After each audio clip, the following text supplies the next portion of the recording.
रात को वीर सो नहीं पाया। शाम को दादी चारा लेने जंगल गई। वीर भी चुपके से पीछे पीछे गया।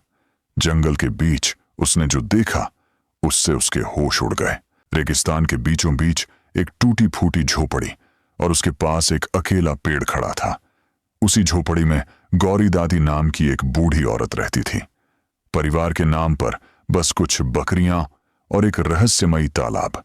एक दिन दोपहर की तेज धूप में एक युवक वहां पहुंचा। उसका नाम था वीर। वह प्यास से बेहाल था। दादी, थोड़ा पानी मिलेगा? उसने धीमी आवाज में कहा। गौरी दादी ने उसे पानी दिया और रात रुकने की इजाजत भी। रात को वीर सो नहीं पाया। उसकी नजरें बार बार दादी पर जाती थीं, जैसे वह किसी राज्य को समझने की कोशिश कर रहा हो। अगले दिन उसने तालाब देखा, पानी साफ और उसमें बहुत सारी मछलियां। दादी ने कहा, यह तालाब कभी खाली नहीं होता, जैसे इसमें कोई जादू हो। शाम को दादी चारा लेने जंगल गई। वीर भी चुपके से पीछे पीछे गया। जंगल के बीच उसने जो देखा उससे उसके होश उड़ गए। तालाब के किनारे वही बूढ़ी दादी बैठी थी, लेकिन जैसे ही उसने पानी में डुबकी लगाई, एक खूबसूरत जवान लड़की बाहर आई।